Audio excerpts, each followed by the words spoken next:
Assalamualaikum warahmatullahi wabarakatuh. Salam hormat Ayah Guru dan Romo Aji. Salam sejahtera. Nama saya Cepi Sopian dari Cimahi. Saya mohon maaf, pertanyaannya kembali lagi ke tema hari ini, yaitu kebahagiaan. Nah, tadi sempat disinggung sama Romo Aji juga sama Ayah, yang Ayah langsung praktek di jalan, yaitu kebahagiaan itu melepas atau memberi. Nah, di dunia ini diciptakan pasti berpasangan ya, yang saya tahu. Mohon maaf bila salah saya. Nah, saya saat ini alhamdulillah sudah berpasangan. Nah, bagaimana caranya ketika kita mau berbuat seperti yang Ayah tadi lakukan dan Romo sampaikan, ketika kita dititipkan kekayaan dan ingin berbagi, tapi pasangan kita berbeda dengan keinginan kita.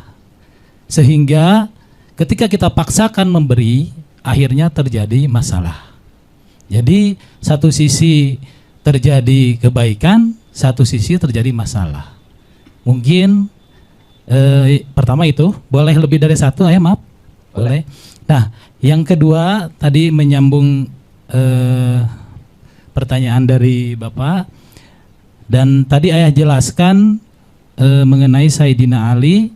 Dia, mohon maaf tadi takutnya saya salah menyimak, dia tidak mau menuhankan yang dia Tuhan yang tidak bisa dia lihat. Tuhan yang tidak bisa dilihat. Nah, sementara saya menyimak kajian-kajian dari Ayah itu dari mulai Nabi Ibrahim, Nabi Musa, dan Nabi Muhammad SAW, ketika mereka mencapai tingkat kesadarannya, yang mereka lihat itu diumpamakan matahari, bulan, dan sebagainya.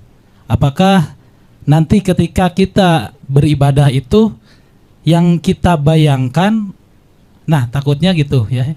Nanti ya alhamdulillah saya karena mau insya Allah mau menuju ke nanti BMQ ya. Takutnya nanti apa yang didapat di BMQ nanti itu yang saya bayangkan ketika saya ibadah gitu. Mungkin itu aja. Mohon maaf kepanjangan. Terima kasih. Assalamualaikum warahmatullahi wabarakatuh. Waalaikumsalam warahmatullahi wabarakatuh.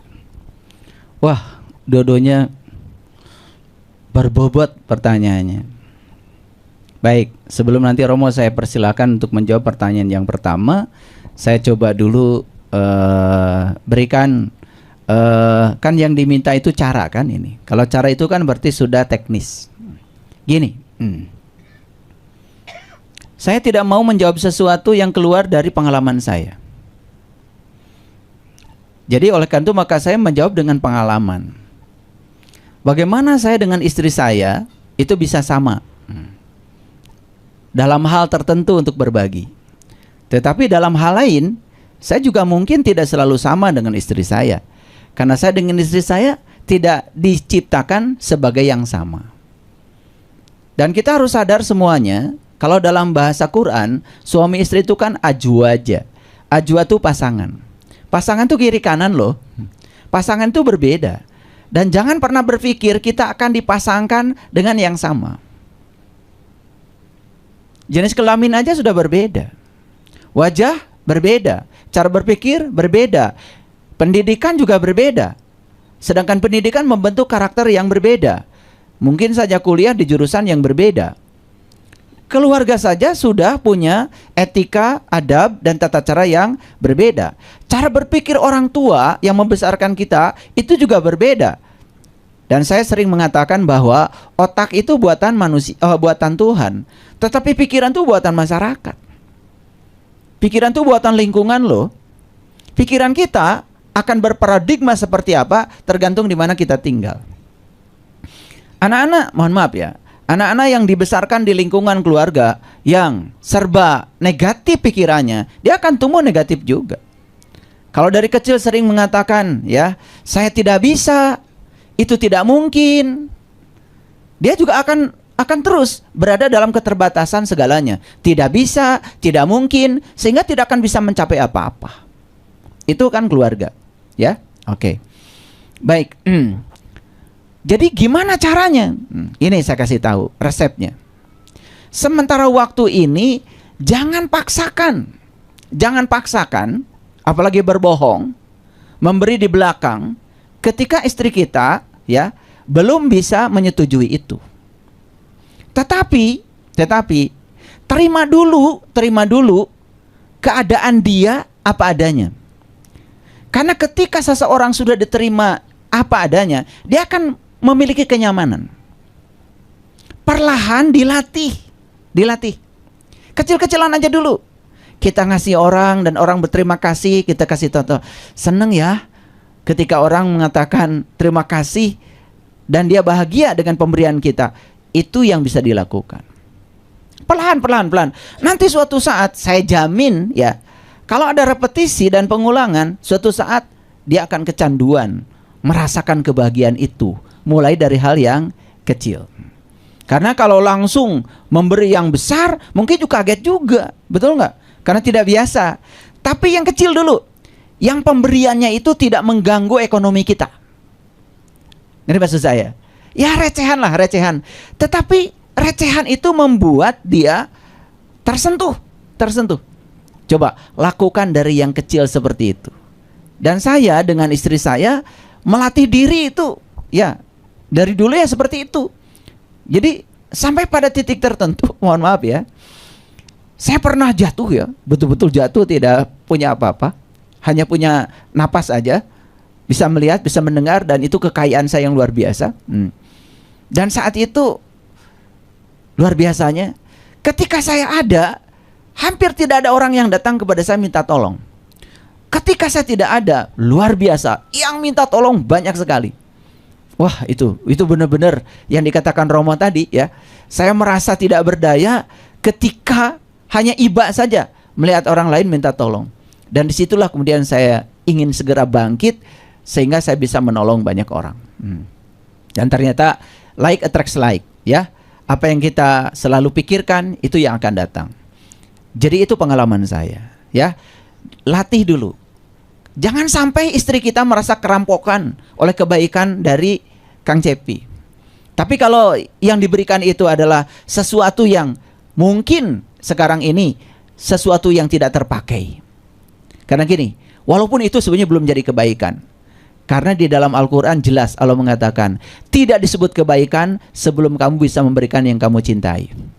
Jadi sebetulnya kalau kita ngasih uang 2.000 karena sudah tidak terpakai oleh kita lagi, itu bukan kebaikan, hati-hati. Kalau kita ngasih baju bekas yang tidak terpakai oleh kita, sorry ya, itu bukan kebaikan. Kalau sepatu sudah tidak terpakai lagi karena bikin kaki kita lecet dan diberikan pada orang lain, itu jahat sekali. Bahkan kalau kita merasa senang untuk senang saja, harus melihat orang lain yang susah, kita sudah jahat. Mohon maaf ya, kan banyak tuh orang yang ngasih pencerahan, ceritanya pencerahan. Coba lihat tuh di samping kita banyak orang-orang yang susah.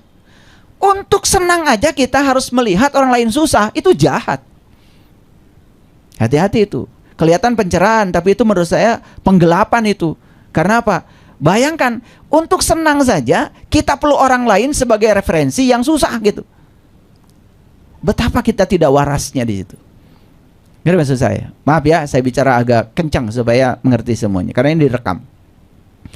Jadi itu ya, latih, mulai memberikan yang tidak merasa kerampokan. Tapan saya jamin, kalau konsisten melatihnya, suatu saat mulai yang dicintai pun bisa diberikan.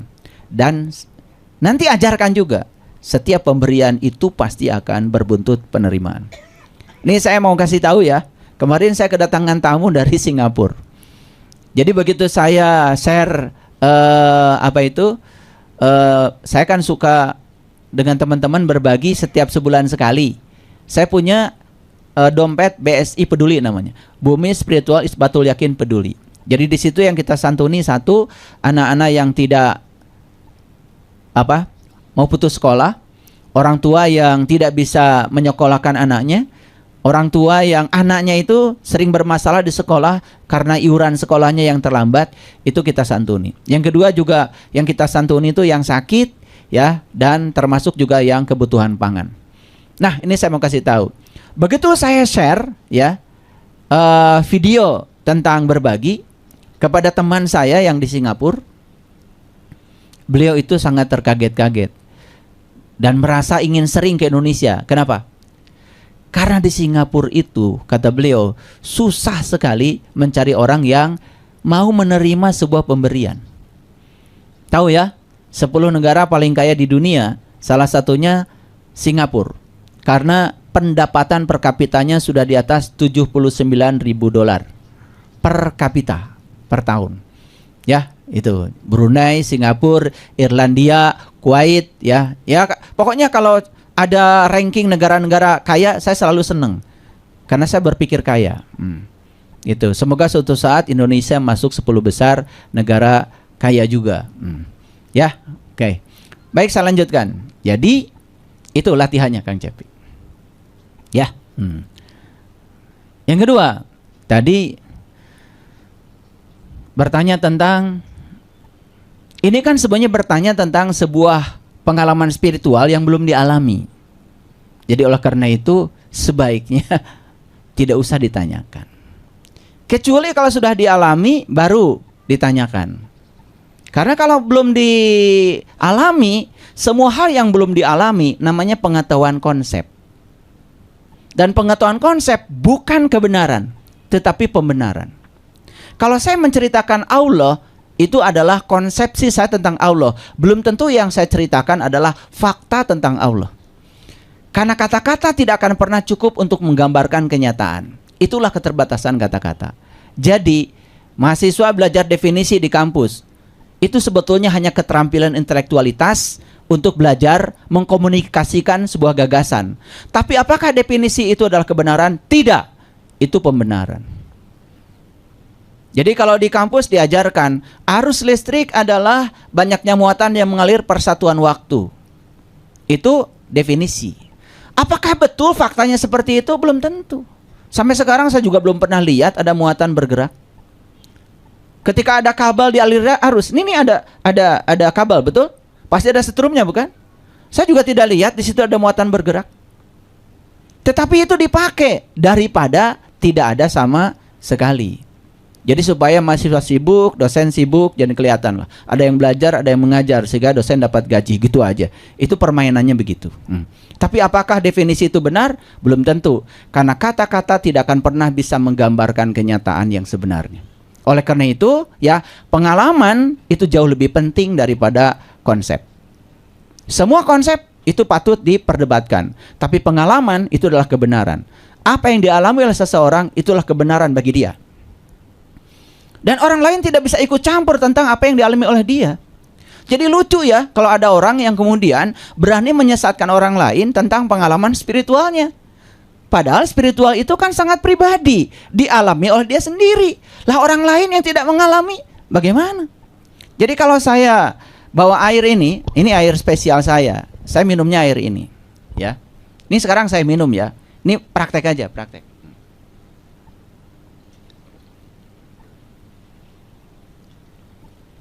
Rasa air ini jelas tidak bisa saya jelaskan, tapi bisa saya rasakan kan? Begitu saya jelaskan, penjelasan saya jadi pembenaran. Tetapi kenyataan rasa yang saya rasakan itu kebenaran. Dan Anda semua tidak akan bisa menyatakan kebenaran ini sebelum minum di air yang sama. Jadi kalau kita ingin mengerti apa yang dirasakan Nabi Ibrahim ketika mencari Tuhan. Beliau bertemu dengan bintang, bertemu dengan bulan, bertemu matahari. Ya sudah, sederhana. Jangan ditanyakan. Jadi Ibrahim aja dulu. Learning to be, menjadi Ibrahim. Nanti akan dapat pengalaman Ibrahim. Tanpa ditanyakan lagi, di tingkat amal kita akan mengerti. Jadi itu yang namanya discovery learning. Mengerti dari pengalaman langsung pribadi kita. Jadi stop berusaha untuk memahami dari penjelasan orang. Nah, di Quran surat Al-Kahfi, mungkin ada yang pernah membaca surat Al-Kahfi. Surat Al-Kahfi ada cerita dialog antara Musa dengan Khidir. Ya kan? Jadi Musa tuh bilang kepada Khidir gini, ya, Khidir, izinkan aku untuk belajar kepadamu. Tapi apa kata Khidir? Kamu tidak akan sanggup bersabar dengan aku. Sudah diwanti-wanti, karena seorang guru itu sudah tahu kapasitas muridnya. Kamu tidak akan cukup sabar dengan aku. Dan kamu akan banyak bertanya tentang sesuatu yang sebetulnya kamu belum mengalaminya. Betul itu, ya. Berjalanlah berdua, dan karena memaksa, ya, Musa memaksa, udahlah izinkan saya. Pokoknya saya pasti sabar kalau bersama kamu. Janji nih ya, gitu kata Khidir. Udah jalan. Begitu jalan, ya, pertama yang terjadi apa? Ada anak kecil dibunuh. Wah, langsung protes Musa. Bagaimana? Apa yang kau lakukan? Kenapa anak kecil yang dibunuh? Wah, macam-macam pertanyaannya. Tuh kan, sudah aku bilang, kamu tidak akan bersabar bersama aku. Jalan lagi. Kemudian ada apa? Ada perahu dilobangi. Protes lagi Musa. Tuh kan? Kamu tidak akan sanggup, kamu belum cukup, belum bisa paham dengan apa yang aku lakukan. Protes lagi. Ada dinding yang roboh, kemudian diberdirikan. Nah loh, kata Musa, kamu gitu lagi. Apa kata Khidir? Kamu tidak akan sanggup belajar bersamaku. Oleh karena itu, sampai di sini aja perjalanan kita. Kemudian Khidir dengan Musa berpisah. Itu kan simbol-simbol yang disampaikan dalam Al-Quran yang tidak dimengerti. Tentu saja seorang Khidir tidak mungkin dong membunuh anak kecil beneran. Karena sebetulnya simbolisasi dari membunuh sifat kekanak-kanakan. Kalau mau belajar spiritual itu, bunuh dulu sifat kekanak-kanakan yang ada pada dirimu. Yang kedua, ya, melobangi perahu. Apa sih perahu? Perahu itu kendaraan kita. Kendaraan ini kalau masih tertutup tidak akan bisa melihat yang hakikat. Harus dilobangi supaya terbuka. Berikutnya, dinding ditegakkan. Apa sih? Ternyata di balik dinding itu ada harta yatim. Siapa yatim itu? Yatim itu yang tak beribu, yang tak berbapak. Kan itu.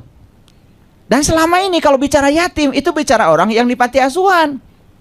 Betul nggak? Padahal saya juga tak beribu, saya juga tak berbapak. Saya juga yatim. Romo yatim? Yatim juga. Harus disantuni.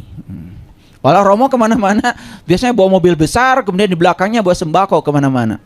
Itu kerjaannya Romo. Jadi yatim itu siapa? Sebetulnya yatim itu yang tidak beribu, tak berbapak. Yang tak beribu, yang tak berbapak, berarti yang belum pernah dilahirkan. Yang tidak dilahirkan adalah jiwa. Karena itu ditiupkan. Itulah yatim. Siapa pendusta agama yang mentelantarkan jiwanya. Makanya ditegakkan dinding itu karena di bawahnya ada harta yatim. Harta yatim apa? Yatim itu hanya butuh satu. Jiwa hanya butuh dia, sang maha jiwa. Jadi sebenarnya yang ditegakkan itu bukan dinding biasa, tetapi dinding iman, supaya imannya isbatul yakin, supaya imannya tegak. Nah, terminologi belajar syariat dengan terminologi belajar hakikat sangat berbeda. Didaktik metodiknya jauh berbeda. Oleh karena itu, semoga suatu saat bisa mengalami itu, sehingga bisa mengerti dari pengalaman kita sendiri. Ada kata-kata bijak dari para nabi, para rasul, malam yazuk lam ya'rif. Yang tidak mengalami nggak akan paham. Jangan berusaha memahami dari apa kata orang, apa kata buku. Semuanya bohong. Tetapi dari pengalaman pribadi, itulah kebenaran. Nah, bagian kedua udah saya jawab. Tapi bagian yang pertama, saya kira Romo mau jawab tadi. Yang kebahagiaan ya. Mana itu mic-nya? Kasih ke Romo.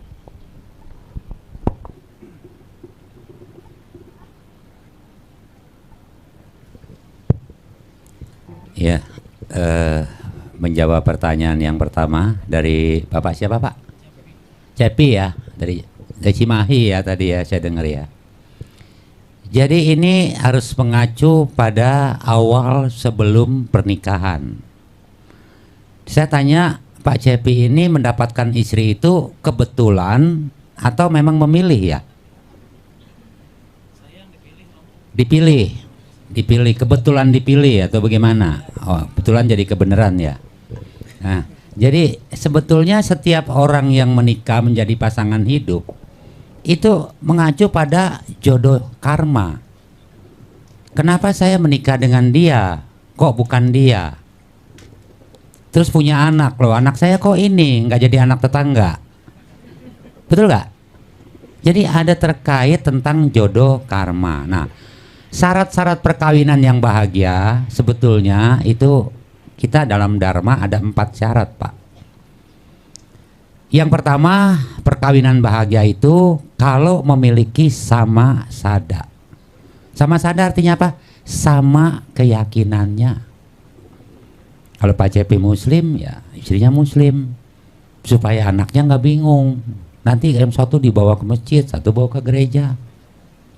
Ya itu syarat bahagia, sama keyakinannya.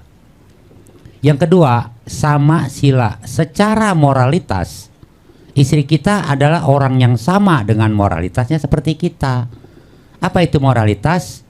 Di dalam sila kita tuh ada 5. 1, tidak membunuh.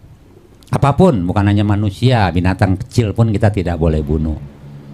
Kedua, tidak boleh mencuri. Mencuri dalam arti kata mengambil apa yang tidak diberikan. Karena bahasanya adina dana. Ya. Ya. Yang ketiga, ya asusila. Ya, melakukan perzinahan. Yang keempat, berdusta. Berbohong. Bicara kasar, gosip dan sebagainya itu bagian dari kata musyawadah. Yang kelima, tidak bermabuk-mabukan. Tidak makan minuman yang memabukkan, yang melemahkan kesadaran. Nah, kalau kita seperti ini harus memiliki istri yang memiliki moralitas yang sama. Makanya sama, silanya sama, keyakinannya sama. Nah, yang Bapak tadi ngomong, yang saya jawab, itu yang ketiga, Pak. Sama caga. Sama kedermawanannya, sama sifat sosialnya. Yang sering terjadi benturan ini dalam suami istri memang sering begitu. Kebetulan Pak Cepi yang bagian laki. Ada yang terbalik, ibunya senang beramal, suaminya yang ngomel-ngomel. Karena tidak ada caga, tidak ada sifat kedermawanan, nggak ada sifat sosial. Ya, baru yang keempat, sama apanya, sama kebijaksanaannya. Pak Cepi bisa membedakan mana baik, mana buruk, mana benar, mana salah. Ketika bijaksananya memiliki pandangan benar, istri juga seperti itu, tahu arti beramal, tahu arti berdana, memberi pasti menerima, mungkin nggak akan terjadi pertentangan. Ya, saya tanya nih, orang yang paling kaya itu seperti apa coba? Yang memiliki harta sampai berapa triliun, miliar. Padahal sederhananya itu, orang disebut kaya kalau bisa memberi, udah intinya gitu. Kalau Bapak Ibu punya uang miliaran tapi tidak pernah memberi sedikit pun, berarti Bapak Ibu belum kaya, karena masih kurang, masih terus mau ngambil. Tapi walaupun Bapak Ibu punya 10.000 tapi mau memberi 1.000, Bapak Ibu berarti sudah jadi orang kaya. Itu syarat kita dikatakan orang kaya. Kaya berarti sudah bisa memberi. Karena di sini nilai pahalanya bukan dilihat dari besar, kecil, tetapi berapa kekayaan kita. Kalau Bapak Ibu punya uang 100.000, bisa berdana 50.000, itu harta kekayaan Ibu separuh yang diberikan. Tetapi yang punya 1 juta sama memberikan 50.000, nilai jadi kecil. Karena hanya sekian persen. Ya, jadi biasakanlah memberi walaupun sedikit. Nah, karena istri kita tidak mau mengerti kita, coba Pak Cepi mengerti dulu istri kita. Karena kita paling menderita deh kalau mau merubah orang. Nggak gampang loh merubah orang itu. Betul nggak? Kalau kita belum bisa merubah dia, istri kita jadi seperti apa yang kita mau, cobalah kita berubah dulu menjadi istri kita yang mau. Begitu. Ya, ayah udah bilang pelan-pelan. Dan juga jangan berbohong. Nggak boleh kita nyumpet-nyumpet memberi, isi kita nggak tahu gitu. Nanti kalau ketahuan malah jadi ribut besar. Tapi ajarkan dulu sistem tabur tuanya. Bahwa kalau kita memberi, kita pasti menerima. Tidak ada kita bisa panen tanpa menanam. Seperti padi itu.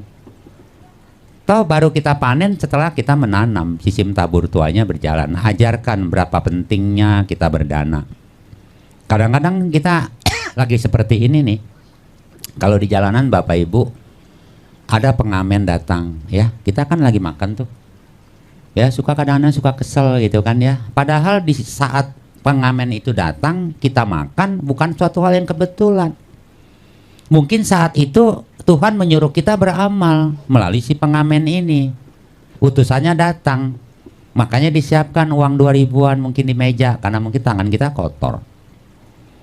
Datang pengemis karena orangnya muda, sehat, kita ngomel. Wah, muda-muda minta-minta.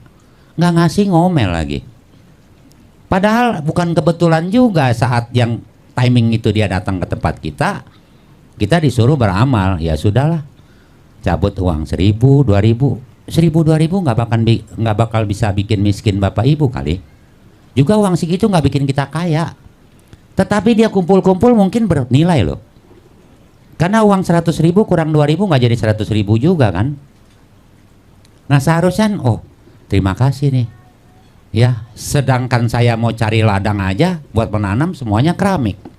Ini tiba-tiba ladangnya datang. Ya kita terima kasih dong. Udah kita menanam. Ya. Jadi saya ajarkan ada satu cerita. Kalau mau robah orang, ini cerita ya. Saya baca ini bagus sekali cerita ini. Ada anak kecil setiap hari kerjanya makan garam. Nggak mau tahu, makan garam pokoknya. Sampai ibu bapaknya tuh sudah capek hati kasih nasihat, nah jangan makan garam lagi. Tetap dia makan garam. Akhirnya dia bawa kemana? Ke Mahatma Gandhi. Tahu tokoh Gandhi di India terkenal ya, dengan ajaran ahimsa tanpa kekerasan. Datang, ini Pak, anak saya tiap hari kebiasaannya makan garam. Saya sudah kasih tahu tiap hari berkali-kali, dan anak ini tidak mau berhenti makan garam. Oh ya, kata Mahatma Gandhi, nanti Bapak seminggu lagi balik ke sini. Nah, seminggu kemudian anak itu kembali, masih makan garam. Gandhi cuman tepuk pundaknya, "Nak, mulai hari ini kamu jangan makan garam ya." Sejak anak itu tidak makan garam. Sejak hari itu anak itu tidak makan garam lagi. Dan ibu bapaknya heran, di mana rahasianya? Kok cuma ditepuk doang nak ya makan garam, tidak makan garam. Mahatma Gandhi bilang, waktu anak itu datang hari itu, saya tidak bisa memberi nasihat kepada anak itu karena saya masih makan garam, kata Mahatma Gandhi. Disuruh dia kembali seminggu, Mahatma Gandhi 1 minggu tidak makan garam. Baru anak itu dibilang gak makan garam, dia tidak makan garam. Nah, itu sama saya bilang, kalau belum bisa merubah seperti apa yang kita mau, cobalah kita berubah seperti apa yang istri kita mau dulu. Pelan-pelan dia diajarkan arti daripada memberi, arti berdana, arti menanam, supaya tabur tuanya berjalan. Tidak ada orang panen tanpa menanam, tidak ada orang kaya tanpa memberi. Ya, ini kita tidak bisa berbicara bahagia, kekayaan datang dari langit. Wah, Tuhan kasih kita bahagia, tidak. Kebahagiaan harus kita usahakan, kita perjuangkan untuk hidup bahagia. Ya, itu aja jawaban saya. Terima kasih. Romo, udah saya persilahkan, silakan. Oh iya, silakan.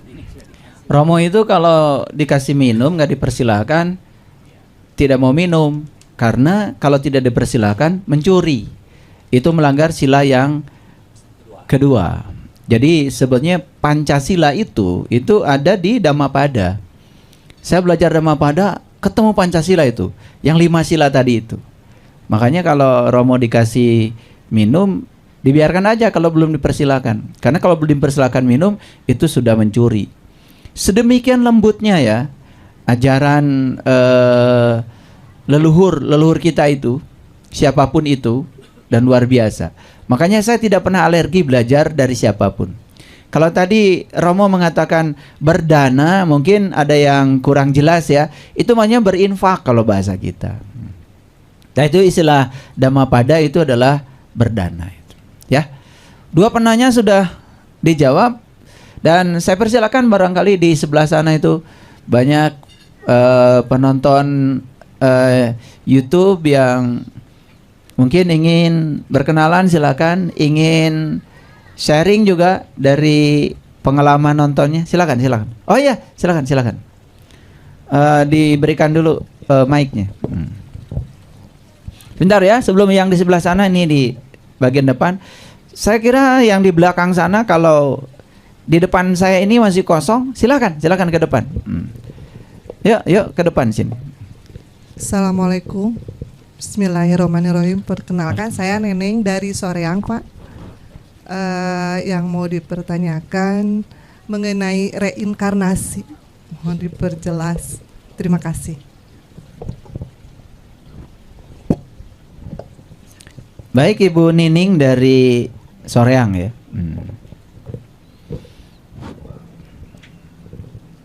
Reinkarnasi itu ranahnya sekarang sudah bukan ranah keyakinan. Itu sudah ranah sains, sudah ranah hukum alam. Jadi mau yakin atau tidak yakin, hukum alam tidak pernah berhenti oleh keyakinan kita. Jadi kalau kita mau merujuk kepada sains dulu ya. Sederhana saja. Ibu Nining kan tiap hari minum. Oke. Tahu nggak air yang diminum itu dari mana? Dari alam. Dari sebelah mana? Ya, bumi ini kan luas. Dari mana? Dari gunung mana tahu nggak?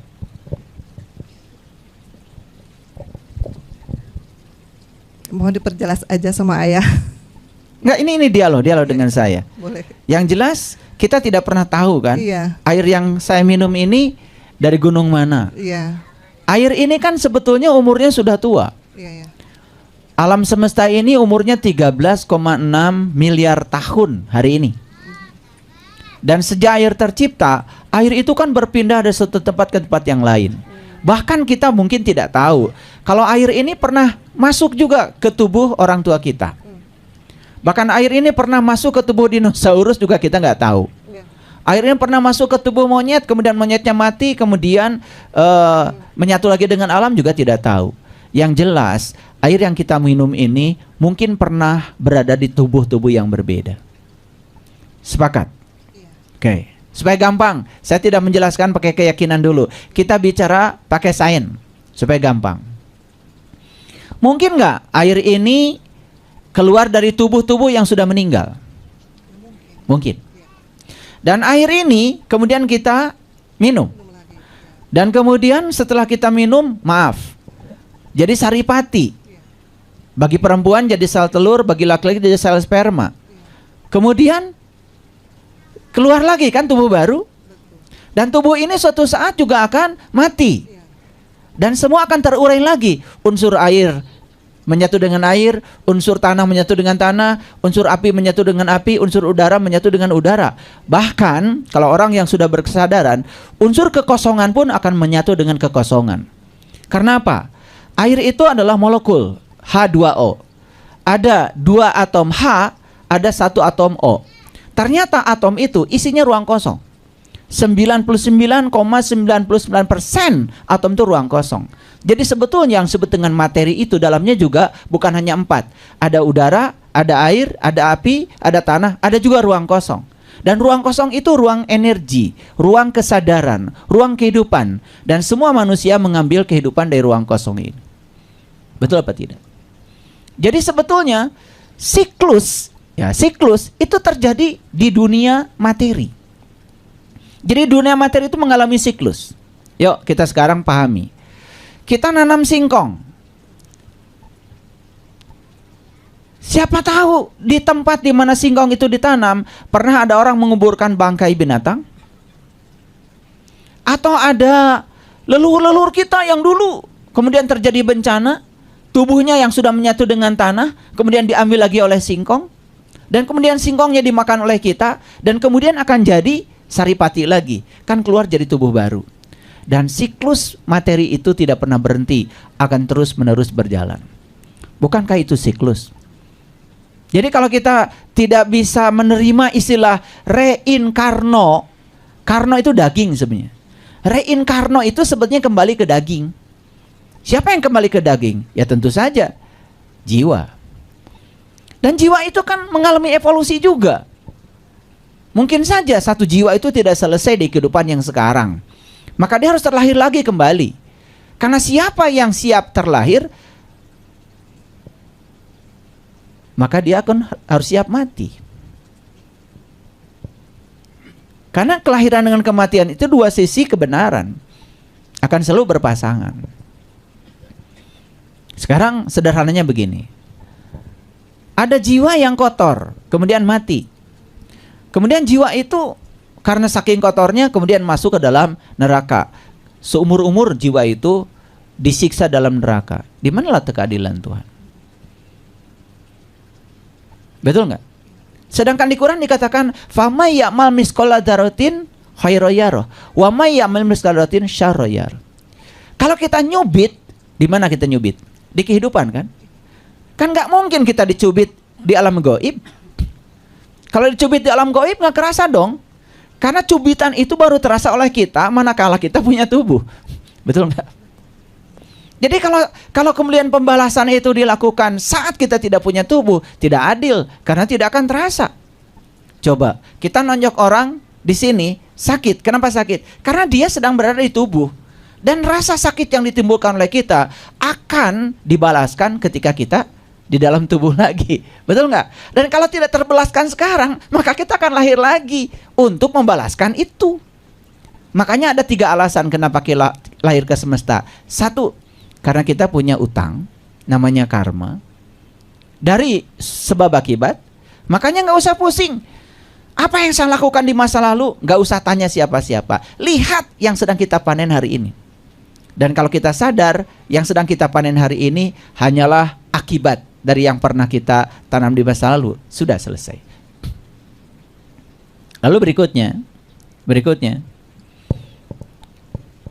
Yang ketiga, yang pertama itu karma. Yang kedua, mungkin saja ada jalan bengkok yang pernah kita lalui di masa lalu. Dan sekarang diberi kesempatan untuk meluruskan jalan bengkok itu. Bukankah itu merupakan sebuah keadilan?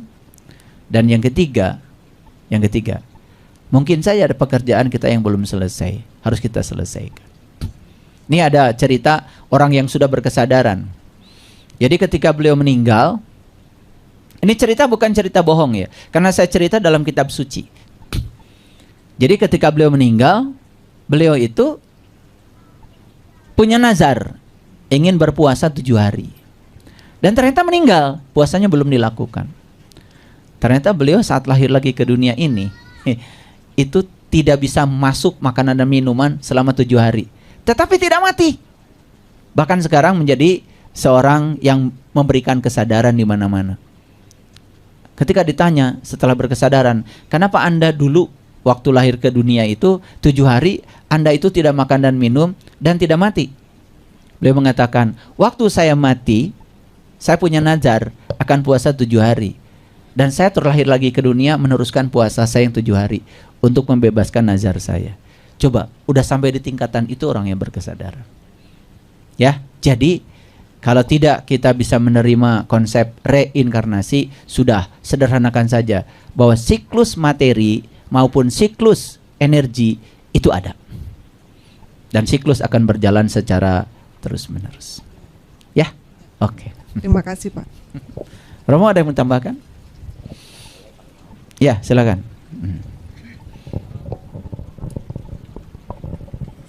Ya, Ibu, pertanyaannya cukup bagus.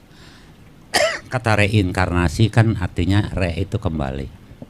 Jadi ada kesan kalau berbicara ruh itu namanya menitis. Menitis itu artinya masuk ke dalam tubuh-tubuh yang kosong kan. Karena kita mengenalnya seperti itu. Tapi dalam Dhamma Buddha bukan itu sebetulnya. Maka dikatakan hukum punabawa. Punabawa adalah proses kelahiran kembali berdasarkan kesadaran. kesadaran yang masuk ke dalam kandungan seorang ibu disebut pati sandi winyana, kesadaran yang menyambung kembali kehidupan. Itu terjadi ketika adanya pembuahan.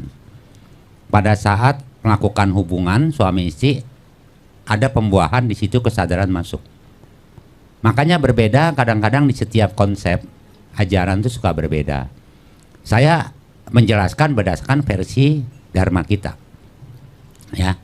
Saya tanyalah Bapak Ibu sekarang nih, yang paling gampang. Bapak Ibu ini sekarang menjadi orang Muslim, itu memilih nggak? Apa karena terlahir emak bapak kita sudah Muslim? Nggak memilih kan? Ya sudahlah, emak bapak saya begini. Sama yang Hindu juga. Saya juga sama, kok lahir jadi orang Tionghoa. Kenapa nggak jadi orang Bandung, jadi orang Muslim? Artinya kita tidak bisa memilih kelahiran kita. Jadi anak siapa, lahir di mana, agama apa. Agama mungkin bisa berubah kalau kita belajar. Tetapi kelahiran nggak bisa. Maka di sini ada namanya Brahma Wihara Parana. Ya, aku adalah pemilik atau pewaris dari perbuatanku sendiri. Terlahir oleh karena perbuatanku sendiri. Terlindung oleh perbuatanku sendiri. Berhubungan oleh perbuatanku sendiri. Jadi apapun yang aku lakukan, baik atau buruk, akulah yang akan mewarisi. Inilah kenapa proses sumimba lahir melahirkan kita yang berbeda. Kita bisa melihat orang lahir dengan wajah yang ganteng, kaya, sementara ada yang jelek, miskin, cacat. Tuhan bikin seperti itu. Di mana keadilannya? Tentu karena adanya tumimba lahir reinkarnasi inilah kita menjadi siapa. Kelahiran tidak bisa memilih. Termasuk tadi, kita melahirkan anak pun tidak bisa memilih. Ya, makanya kebanyakan orang bertanya seperti ini, kok lain-lain? Iya lain-lain. Karena yang dilakukan tuh apa? Di masa lalu, melahirkan sekarang. Kalau kelahiran bisa memilih, wah saya milih lahir di Amerika, milih lahir jadi anak presiden. Karena nggak bisa. Sesuai karma perbuatan kita. Ya, berhubungan dengan perbuatan kita. Kita jadi pewaris dari karma kita sendiri. Dan dia akan seperti bayangan mengikuti. Karena hukum karma berlaku bagi siapa saja, di mana saja, kapan saja. Bapak Ibu bisa memilih untuk tidak mati nggak? Kematian pasti datang nggak? Saya tanya, kematian itu ada di mana? Bapak Ibu bawa loh kemanapun kematian itu pergi. Di situ kan, di badan Bapak Ibu sendiri kan kematian itu. Cuman kita tidak tahu aja kita mati di mana, jam berapa, hari apa. Begitu lahir kita sudah disertai oleh kematian. Cuma proses kematian aja kita tidak tahu di mana, kapan. Ya, kematian tidak bisa memilih, termasuk perubahan. Jadi hidup adalah sebuah proses perubahan dari bentuk-bentuk batin dan jasmani. Perubahan batin cepat sekali berubah. Pikiran cepat sekali berubah. Sebentar berpikir A, berpikir B, berpikir. Tapi perubahan jasmani lebih lambat. Tapi tahu-tahu kulit kita keriput, rambut kita putih. Ya, untuk menjelaskan reinkarnasi yang paling gampang adalah begini. Ibu tadi namanya siapa? Ibu Neneng ya. Ibu Neneng dulu kecil, umur 5 tahun, badannya kecil nggak? Kecil kan? Pemikiran ibu seperti pikiran anak kecil dong. Sekarang ibu sudah sebesar ini loh. Badannya berubah nggak? Berubah. Pikirannya berubah nggak? Berubah. Tapi orang lain bukan. Bukan kan? Jadi kalau proses, tahu berudu tuh anak katak. Nah, anak katak tuh kan kecebong tuh. Dari telur jadi kecebong. Kalau kita katakan kecebong ini katak bukan. Tapi katak berasal dari yang ini. Nah, sebenarnya kita itu dari dulu tidak pernah berubah. Kesadaran kita terus. Cuma selongsongnya aja nih. Tubuhnya yang berganti terus. Makanya jangan heran kalau kita ketemu orang suatu saat wajahnya familiar. Padahal baru ketemu. Kok wajahnya kayak familiar banget ya, kayak kita kenal lama. Sebetulnya proses reinkarnasi itu berlaku bahwa dia dulu adalah saudara kita, teman kita. Bahkan ada yang baru lihat sebel aja lihat mukanya. Padahal baru ketemu, kok gue sebel banget ya sama dia. Mungkin bekas musuhnya. Ketemu lagi sekarang. jadi musuh bebuyutan. Ya, jadi seperti itulah proses kesadaran menyambung. Cuma saya tidak bisa jelaskan kalau sen, secara sen pengetahuan saya hanya bisa beritahu. Itu sebenarnya sudah diselidiki adalah gen. Jadi ibu neneng hanya bisa berinkarnasi itu di antara garis leluhur. Tidak bisa berpindah ke orang lain. Makanya kalau dari kakek nanti lahir menjadi cucunya, nenek jadi cucunya, itu jangan heran. Karena satu garis. Nggak akan bisa ke yang lain. Coba, ini pembuktiannya begini. Ada anak kecil yang lahir masih bayi, cobalah pantatnya dikasih spidol aja, hitam tanda. Nanti ada bayi lahir lagi di saudaranya, jadi keponakannya, ada tanda itu. Kembali dia ke situ lagi, karena waktu itu yang di sini dia meninggal pada saat bayi. Itu pembuktian secara mitos atau apa, tapi bisa dibuktikan seperti itu. Ya, jadi pertama kelahiran tidak bisa memilih, tapi kalau mau memilih kelahiran, tolong kalau mau lahir jadi anak orang kaya, ya sekarang udah harus banyak menanam. Kalau dalam dharma kita diajarkan kalau mau lahir wajahnya cantik, ya ganteng. Kalau di Buddha itu mempersembahkan bunga. Tapi jadilah orang yang menghormati orang yang lebih tua. Tutur katanya lembut, sopan. Nanti dilahirkan dengan paras yang rupawan. Ya udah jutek, nggak pernah beramal. Ketemu siapa marah, orang marah kan wajahnya cakep tuh, ya kan? Jadi begitu lahir udah wajahnya jelek, miskin, karena begitu. Coba lahirnya semua nih nggak ada yang sama, karena kita bukan keluaran pabrik, betul nggak?